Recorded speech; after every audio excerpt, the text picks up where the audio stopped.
사람들은 기독교를 개신교라고 부릅니다. 그렇다면 개신교란 무엇일까요?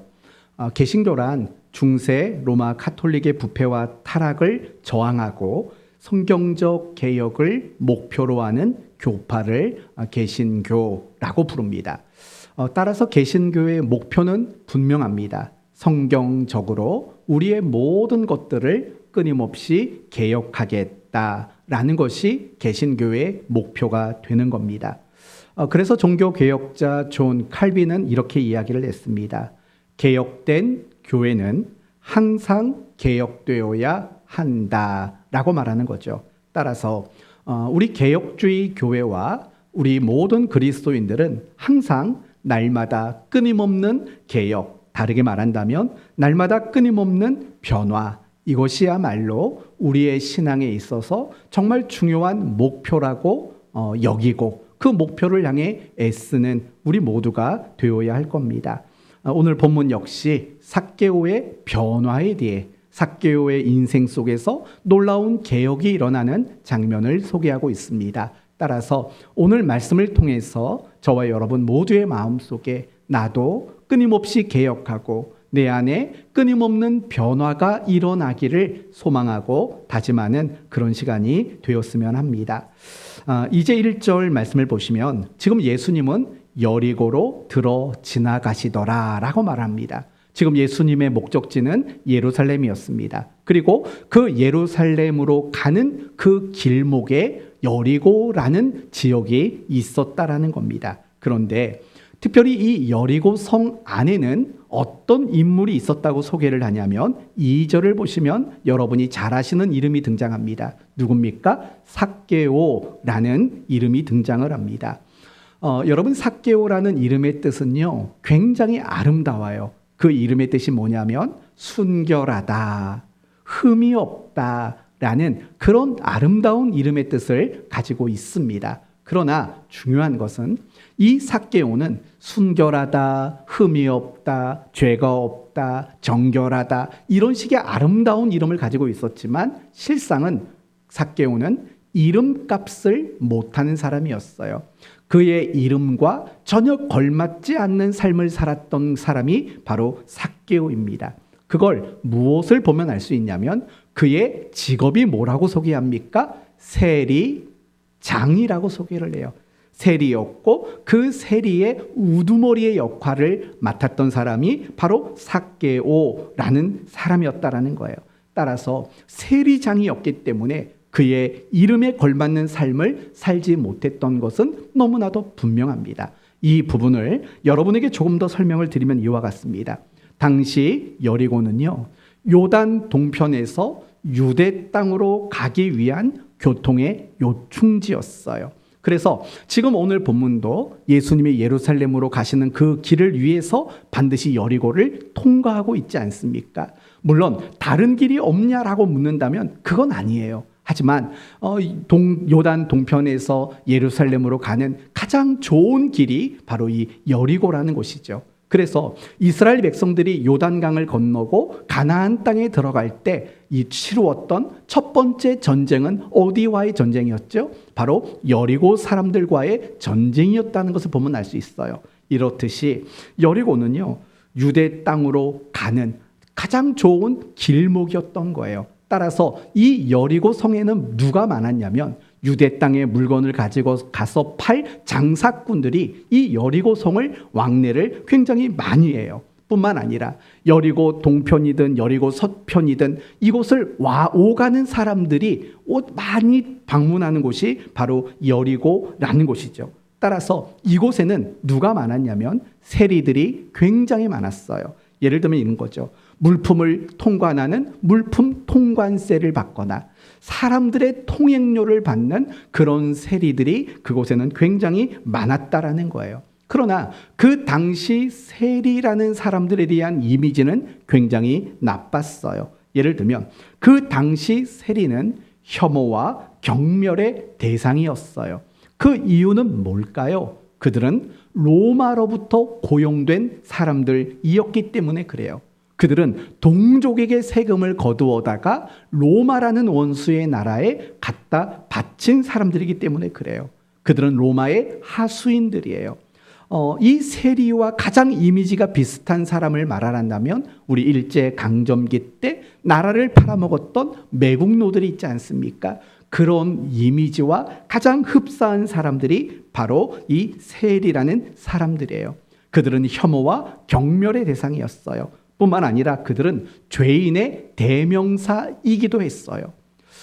이 세리라는 직함은 로마 사람들이 임명을 해요. 그런데 로마가 이 세리를 임명할 때 어떤 방식으로 임명을 했냐면 이렇게 한 거죠. 월급을 주지 않아요. 하지만 뭐라고 말하냐면 월급은 주지 않을 테니까 세금을 거두어라. 그리고 일정 부분 세금을 로마에 바쳐라. 나머지는 너희의 월급으로 써라 라고 그렇게 제안을 한 거죠. 그러면 여러분, 이 세리들은요, 더 많은 세금을 거두고자 하는 유혹을 이기기가 여간 어려울 수밖에 없었을 거예요. 따라서 그 시대의 세리들의 특징은 무엇이냐면 모두가 다 부자였다라는 거예요. 모두가 다 부자였어요. 왜요? 과한 세금을 거둘수록 자신의 이익이 늘어날 수밖에 없었기 때문에 그래요. 그래서 당시 세리들을 향해서 뭐라고 불렀냐면 허가받은 도둑놈들이라는 그런 호칭을 들을 정도로 세리들은 굉장히 많은 과도한 세금을 거두고 그것으로 인해서 부를 축적했던 사람들이라는 거예요. 그래서 7절을 보시면은요, 이런 표현이 나와요. 무사람이 보고 수군거려 이르되 저가 죄인의 집에 유하러 들어갔도다. 아니, 예수님이 삭개오의 집을 방문하는 것을 누구의 집에 간다고 그래요? 죄인의 집에 가는 거라고 이야기를 해요. 이게 바로 당시 세리들의 이미지였어요. 당시 세리들은 혐오와 경멸의 대상이었고 당시 세리들은 죄인의 대명사라고 불렸다는 거예요. 그렇다면 삭개오는 그냥 세리가 아니지 않습니까? 삭개오는 뭐라고요? 세리장이었다고요.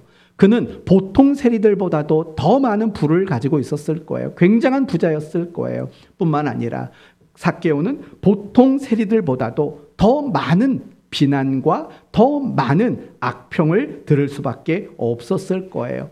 그런 삭개오가 예수님이 여리고에 오셨다라는 이야기를 들어요. 그리고 그 예수님이 보고 싶었던 거예요.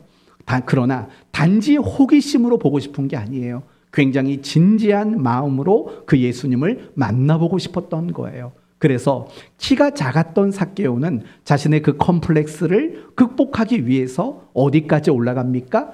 돌, 무화과 나무, 옛날 성경에는 뽕나무라고 배웠죠. 거기에까지 키어 올라가는 거예요. 그 정도라면 단순한 호기심에서 올라간 건 아닐 거예요. 마음속에 뭔가 요동치는 정말 진지한 그런 마음으로 예수님을 보고 싶은 그런 마음을 그가 가지고 있었다라는 거예요. 그런데요, 놀라운 것은 5절 말씀을 보시니까 예수께서 그곳에 이르사 쳐다보시고 이르시되 삭개오야 속히 내려오라. 내가 오늘 내 집에 유하여야 하겠다 하시니 예수님이 나무 위에 있는 삭개오에게 이와 같이 말씀을 하신 거예요.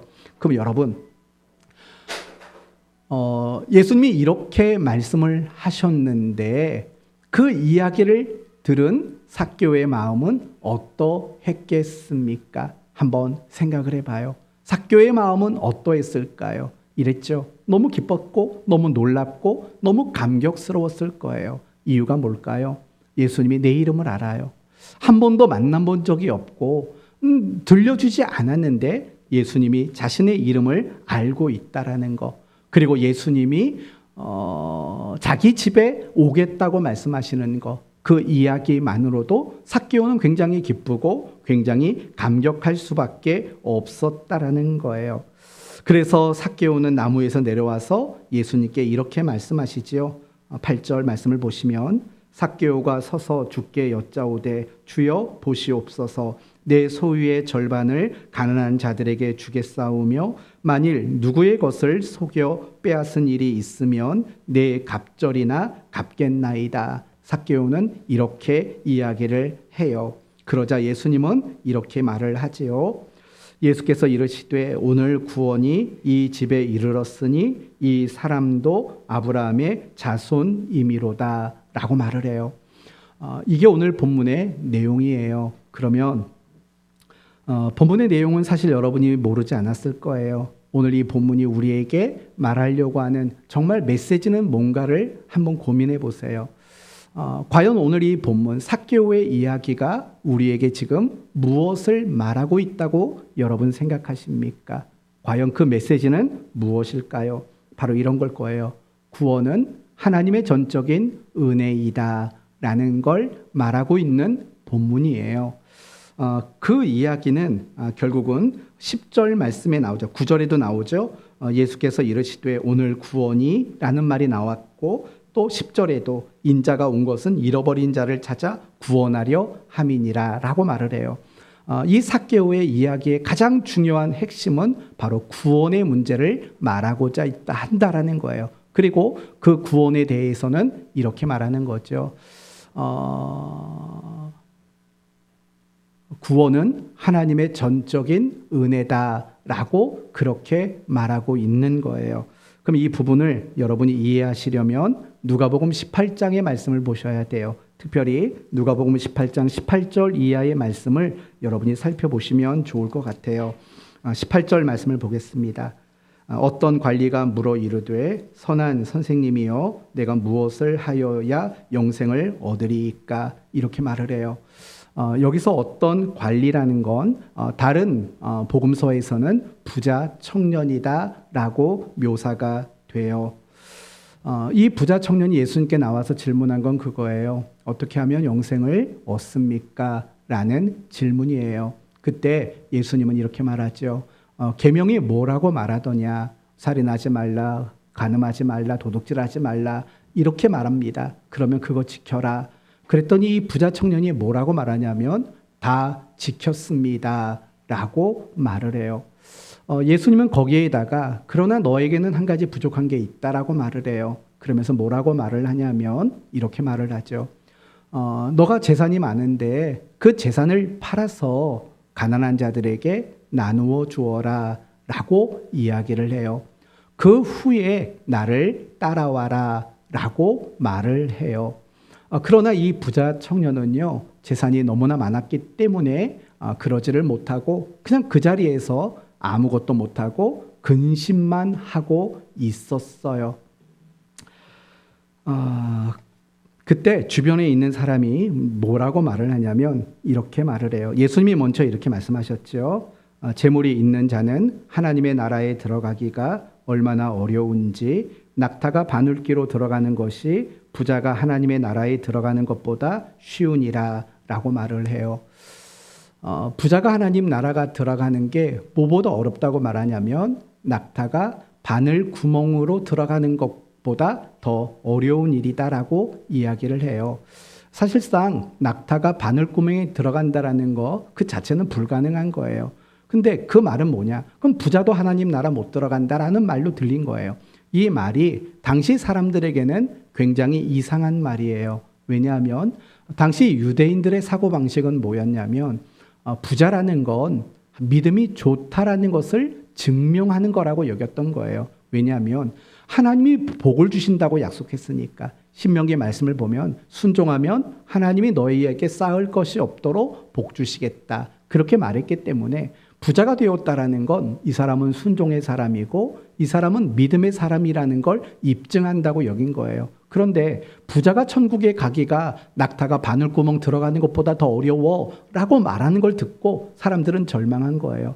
그럼 도대체 구원받을 사람이 있겠습니까? 도대체 구원받을 만한 사람이 세상에 존재합니까? 라고 그렇게 되물은 거예요. 그때 예수님은 이렇게 대답을 하죠. 무릇 사람이 할 수 없는 것을 하나님은 할 수 있느니라 라고 대답을 해요. 무슨 말의 뜻인지 아시겠어요? 이런 거죠. 너희는 지금 자꾸 자격을 가지고 논하는데 자격 가지고 말하지 말아라. 구원은 자격을 갖춘 사람이 가는 게 아니라 하나님의 은혜로 가는 거다, 얻는 거다라고 예수님이 말씀을 하고 있다라는 거예요. 그 이야기를 생각하셔야 돼요. 당시 많은 사람들은 구원을 자격의 문제로, 자격을 갖추어야 하는 문제로 이해를 하고 있었다라는 거예요. 하지만 예수님은 자격이 아닌 은혜로 구원을 받는다라고 설명하고 있는 거예요. 그걸 보여주는 사건이 바로 이 삭개오 사건이라는 거예요. 여러분, 삭개오가 어떤 사람이라고요? 사람들에게 경멸과 혐오의 대상이고 죄인의 가장 상징하는 죄인의 우두머리였다라고 말씀을 드렸어요. 여러분, 아까 그 부자 청년은 어땠는데요? 모든 계명을 다 지켰다고 말해요. 사람들 보기에는 박수 받을 만한 사람이에요. 그러나 이 삭개오는 사람들에게 박수는커녕 비난과 경멸과 조롱을 받는 사람이에요. 그런데도 불구하고 이 사람에게 구원이 임했다고 예수님은 사람들에게 선포하고 있는 거예요. 그게 뭘 말할까요? 그거는요, 이 구원이라는 건 인간이 어떤 자격을 갖추어야지만 얻는 것이 아니라는 걸 보여주는 거죠. 그래서 죄인의 대표자인 이 세리장 삭개오에게 구원을 선포하심으로 말미암아 구원은 결코 자격의 문제가 아니라 하나님의 부르심과 긍휼의 사건, 하나님의 전적인 은혜의 결과물이라고 그렇게 이야기하고 있는 거예요. 이게 오늘 본문에 있어서 가장 중요한 메시지라고 말하는 거예요. 구원은 하나님의 전적인 은혜입니다. 자격과 공로가 개입이 될 수 없는 거예요. 내가 어느 정도 수준이 되어야 되고 내가 어느 정도 수준에 도달해야지만 얻게 되는 것이 구원이 아니라는 거예요. 구원은 하나님의 전적인 은혜의 결과인 거예요.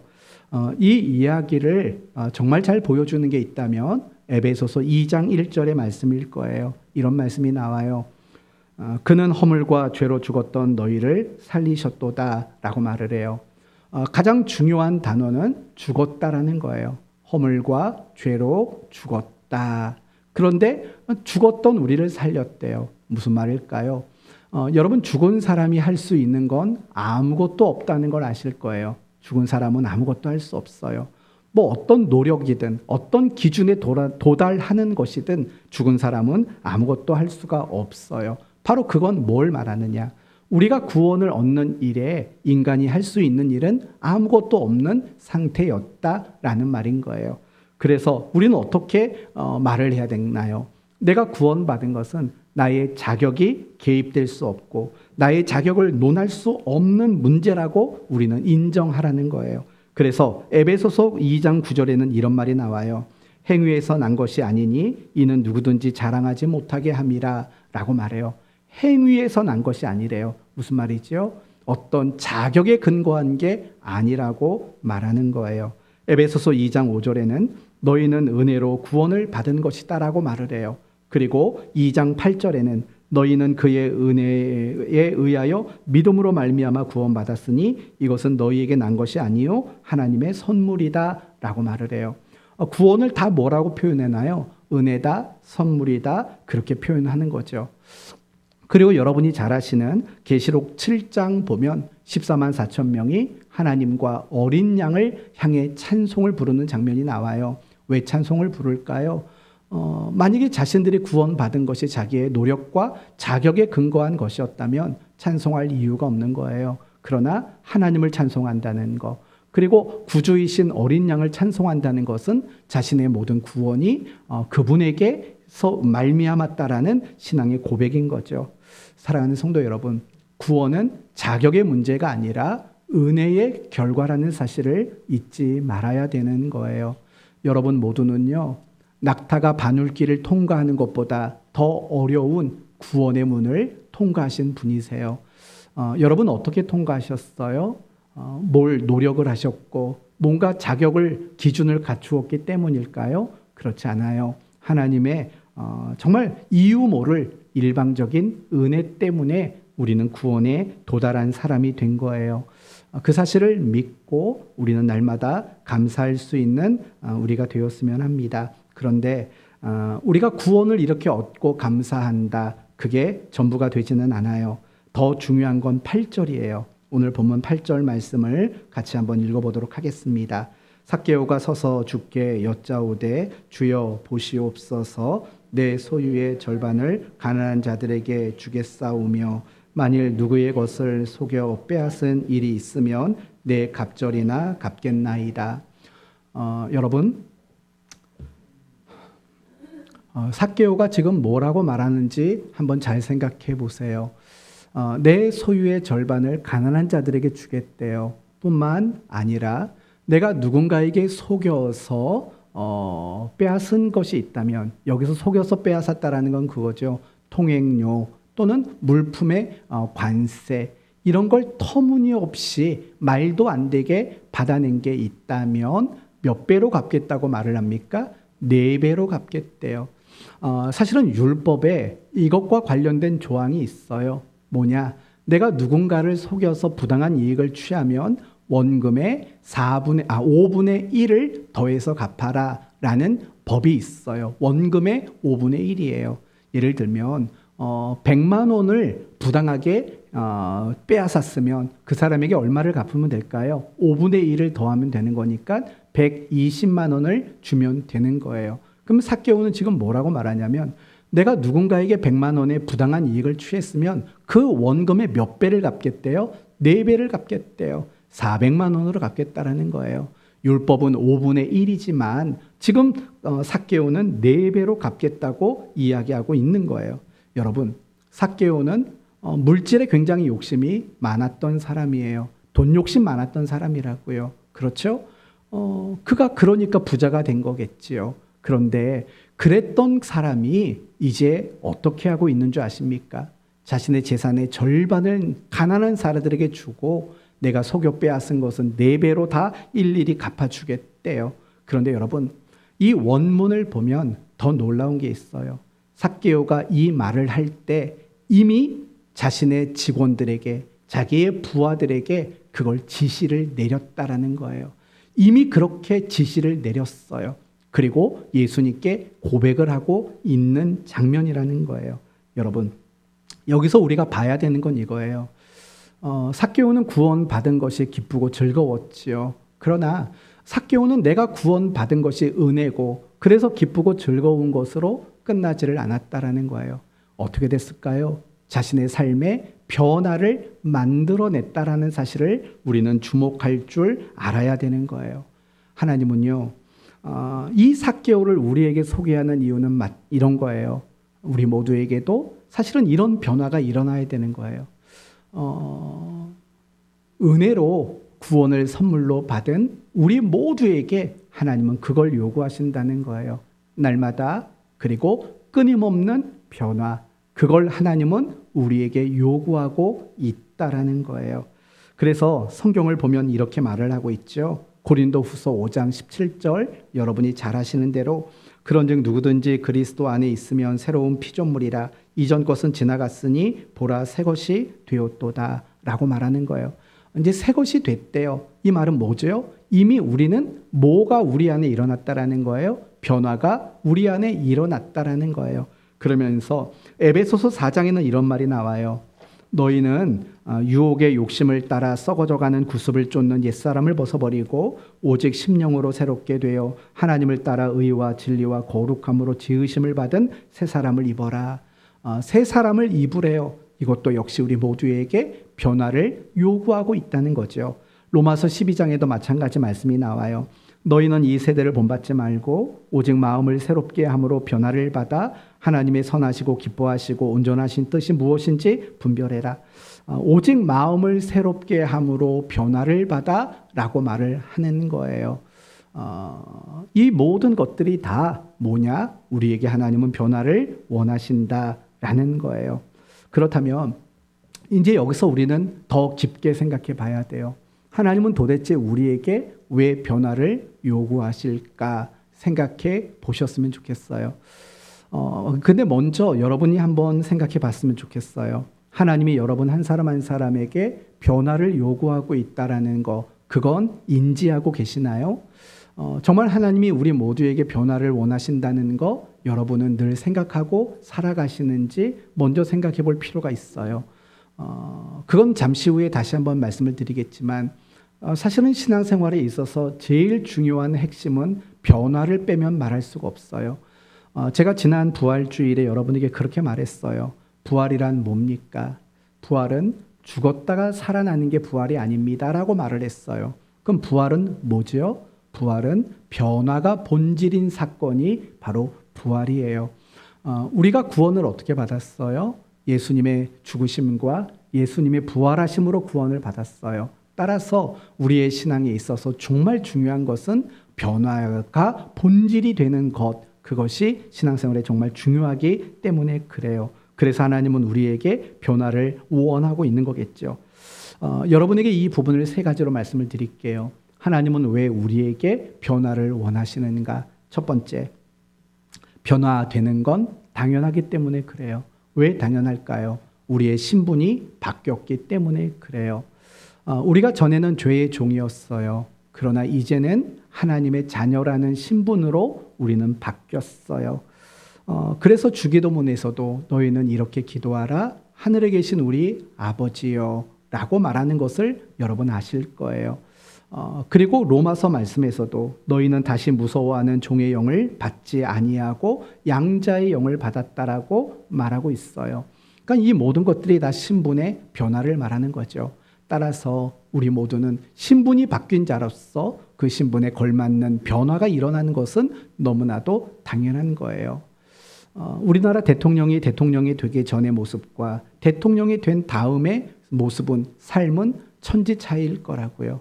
대통령이 되기 전에는 그래도 뭔가 좀 자유로웠겠죠. 그러나 대통령이 되고 난 다음에는요, 조심할 거, 하지 말아야 될 거, 모든 걸 통제받고 모든 걸 조율을 받아야 되는 거죠. 왜 그래야 될까요? 신분이 바뀌었으니까. 신분이 바뀌었기 때문에 그렇게 변화된 모습을 갖는 것은 너무나도 당연한 일인 거예요. 우리가 그래야 된다는 거죠. 하나님이 왜 우리에게 변화를 요구하시는가? 결국은 우리의 신분이 바뀌었기 때문에 그런 거예요. 두 번째는요. 그래서 하나님은 우리에게 변화를 요구하시기 때문에 그래요. 우리는 신분이 바뀌었어요. 그러나 바뀌어진 신분에 걸맞지 않는 모습들이 우리에게는 너무나도 많아요. 마치 뭐와 같냐면 삭개오라는 이름의 뜻이 뭐였죠? 순수하다예요. 흠이 없다, 아름답다예요. 그러나 그런 이름을 가지고 있지만 그는 그 이름에 걸맞지 않는 삶을 살아요. 우리도 똑같았죠. 그리스도인, 하나님의 자녀, 하나님의 아들과 딸이라는 그런 새로운 신분을 가졌지만 여전히 우리는 삭개오예요. 여전히 우리는 그 신분에 걸맞지 않는 삶을 살아가요. 그래서 하나님은 우리에게 변화를 목적하라고 말씀하시는 거죠. 우리의 신앙생활의 본질, 우리의 신앙의 목적, 그건 다른 게 아니에요. 결국은 변화가 신앙의 본질이고 변화가 신앙의 목적일 수밖에 없다라는 거예요. 그래서 날마다 우리는 변화되는 것을 추구하고 날마다 변화되어 가는 그 삶을 살아가는 게 너무나도 당연할 수밖에 없다라는 거예요. 그게 올바른 신앙생활이라고 말할 수 있어요. 여러분은 지금 올바른 신앙생활을 하고 있습니까? 이 질문의 요지는 뭐냐? 성경 봅니까? 기도합니까? 예배 열심히 나옵니까? 그런 거 하는 마음, 질문하는 거 아니에요. 신앙생활을 열심히 올바르게 한다라는 것, 결국 변화가 목적이고 변화를 위해서 끊임없이 노력하고 있습니까? 라는 질문이에요. 만약에 여러분의 모습 속에서 변화를 목적하지 않고 변화를 위해 노력하지 않는다면 여러분이 아무리 예배당에 나와 앉아 있은들 여러분의 신앙이 올바른 신앙이라고 말하기는 어렵지 않을까 생각이 듭니다. 여러분 스스로에게 대답하셔야 돼요. 정직하게 대답하셔야 돼요. 나는 변화가 늘 목적이고 나는 변화가 내 신앙의 본질인가 스스로 질문하고 스스로 답할 수 있었으면 좋겠어요. 그리고 또 한 가지 이유가 있어요. 하나님이 우리에게 변화를 요구하시는 이유는 여러분의 변화가 여러분 자신과 여러분과 함께 살아가는 사람들을 복되게 만들기 때문에 그래요. 다르게 말한다면 하나님이 우리에게 변화를 요구하시는 것은 바로 사명 때문에 그래요.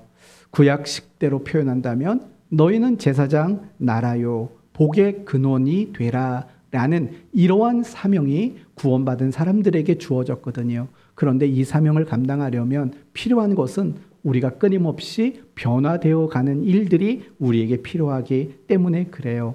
먼저 여러분에게 변화가 일어나면 여러분 자신에게 복이 될 거예요. 예를 들면 예배도 안 드리는 사람, 성경도 안 보는 사람, 기도도 안 하는 그런 사람이 이제 예배를 드리게 되고 이제 성경도 보고 이제 기도도 하게 되면 그 사람에게 얼마나 많은 유익이 일어나겠어요. 그렇죠? 마찬가지인 거예요. 우리에게 변화가 일어나면은요, 우리 모두에게 유익이라는 것이 생겨날 수밖에 없어요. 더 나아가서 내가 변화되면 우리 주변에 있는 사람들이 복될 수밖에 없다라는 걸 생각해야 돼요. 오늘 삭개오는 변화됐어요. 그래서 어떤 일이 일어났을까요? 가난한 사람들이 그 가난에서 벗어나는 일들이 일어났겠죠. 그리고 삭개오의 변화로 인해서 여리고성 전체에 놀라운 변화가 일어났을 거예요. 이제 더 이상 터무니없는 관세, 통행세 이런 거 바치지 않아도 되는 지역으로 바뀌었죠. 청정 지역이 됐겠죠. 정직한 지역이 됐겠죠. 그 한 사람의 변화가 여리고 전체에 유익을 끼쳐준 거예요. 우리도 똑같은 거예요. 내가 변화되면 당연히 나에게 유익이 있죠. 그리고 나와 더불어 살아가는 사람들에게 우리는 많은 유익을 끼칠 수 있게 된다라는 거예요. 바야지드라는 한 철학자가 있었어요. 그분이 자신의 인생을 돌아보면서 이렇게 고백을 했어요. 내가 젊었을 때 하나님께 드린 나의 기도는 주여 저에게 세상을 변화시킬 힘을 주시옵소서였다고 말을 해요. 그런데 아무리 그렇게 기도를 해도 세상이 바뀌지 않더래요. 그렇게 나이가 먹어 중년이 됐대요. 인생의 절반이 살았을 때 그의 기도는 이렇게 바뀌었대요. 주님, 내 주변에 있는 사람들이라도 변화시킬 수 있는 힘을 주십시오. 그런데 아무도 변화가 되지 않더래요. 이제 인생의 노년, 남은 인생이 얼마 남지 않았던 그 시점에 가서는 이렇게 기도했대요. 주님, 나를 변화시켜 주십시오. 라고 기도를 했다라는 거예요. 그러면서 그분이 이렇게 말을 덧붙였어요. 내가 처음부터 이런 기도를 했다면 내 인생을 낭비하지 않았을 텐데 라고 말을 했다라는 거예요. 저는 이 글을 읽으면서 어쩌면 오늘날 한국 교회 성도들의 이야기 같아요. 한국 교회 성도들이 늘 그런 기도하죠. 이 나라를 바꿔주십시오. 정치인들을 바꿔주십시오. 라고 기도를 해요. 그리고 또 이런 기도를 하죠. 아무개 성도, 아무개 집사 좀 바꿔주십시오. 아무개 누구 좀 바꿔주십시오. 좀 변화 좀 되게 해주십시오. 라고 기도하는 일들도 빈번해요. 그런데 사실은요, 우리가 그런 기도하는 거 나쁘다는 거 아니에요. 근데 더 중요한 기도가 있다는 건 잊지 않았으면 좋겠다는 거예요. 그게 뭐냐면 나를 변화시키기 위한 기도를 해야죠. 우리는 세상을 변화시키려고 기도하고 나라를 변화시키려고 기도하고 정치인들을 변화시키려고 기도하고 내 주변에 내 눈에 띄는 사람들을 변화시키려고 기도하지 말고 사실은 내 자신이 변화되는 것보다 중요한 게 없다는 걸 깨닫고 날마다 내 자신의 변화를 생각하는 그런 우리가 되어야 한다라는 겁니다. 상상을 해보세요. 여러분이 변하면 여러분이 얼마나 행복해지시겠어요? 여러분이 변하면 여러분을 마주하는 사람들이 얼마나 기쁘고 얼마나 행복해지겠냐고요. 그런 상상 해보셨어요? 여러분이 변화되면 여러분의 아내가 행복해질 거예요. 여러분이 변화가 되면 여러분의 자녀들이 행복해질 거라고요. 여러분 자신의 변화를 놓고 여러분이 더 많이 기도하셨으면 좋겠어요. 그래서 하나님은 우리 모두에게 변화를 요구하는 거예요. 그리고 그 변화는 우리에게 선택사안이 아니에요. 변화되려면 변화하고 변화되지 않으려면 변화되지 마라고 말하는 게 아니에요. 정말 하나님은 우리에게 선택이라는 것을 우리의 의무와 책임으로 두셨다라는 것도 우리는 잊지 말아야 돼요. 지금까지 여러분 모두는 많이 변화됐을 거예요. 그러나 앞으로도 여전히 변화되어야 될 것들이 많이 있을 거예요. 여러분의 말, 여러분의 생각, 여러분의 행동, 여러분의 기준, 그거 말고도 많은 것들이 여전히 여러분은 변화되어야 될 거예요. 그 문제를 가지고 고민하시고 그 문제를 가지고 기도하는 여러분이 되셨으면 좋겠습니다. 이제 끝으로 어떻게 하면 변화가 될까를 간단히 말씀드리고 마칠게요. 첫 번째는 진정한 회개가 필요해요. 오늘 본문의 삭개오를 보세요. 뭐라고 말했죠? 내 재산의 절반을 주겠습니다. 내가 속여 빼앗은 것이 있으면 4배로 갚겠습니다라고 말했어요. 무슨 말일까요? 내가 잘못했습니다라는 거예요. 내가 지금까지 재산을 모았던 것들이 다 잘못된 것의 결과물이었다라는 거예요. 다 속여 빼앗았다라는 거예요. 삭개오는 진정한 회개를 한 거예요.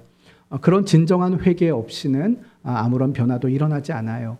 내가 하나님의 자녀라는 신분을 가지고 그 신분에 걸맞지 못한 모습들 하나하나마다 정말 진정한 회개, 그런 회개를 할 때 우리 모두는 변화가 일어나게 되는 거예요. 그리고 또 하나는 은혜를 알고 감격하는 일들이 필요해요. 오늘 삭개오의 모습을 한번 보시겠어요? 그가 얼마나 기뻐하고 즐거워했는지를 보세요. 6절을 보면 급히 내려와 즐거워하며 영접하거니라고 말을 해요. 그런 은혜에 대한 감격이 그를 변화시켰다는 것을 우리는 주목해 봐야 되는 거예요. 우리가 왜 변화가 되지 않을까요? 물론 변화되고 싶은 마음이 없을 수도 있겠지요. 하지만 변화되는 것을 원해도 안 되는 경우도 있겠지요. 왜 그럴까요? 이런 거죠.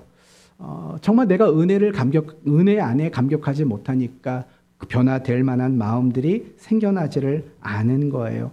사도 바울은 왜 변화가 됐을까요? 다 마찬가지인 거예요. 은혜를 경험하고 그 은혜에 대한 감격이 있기 때문에 그래요.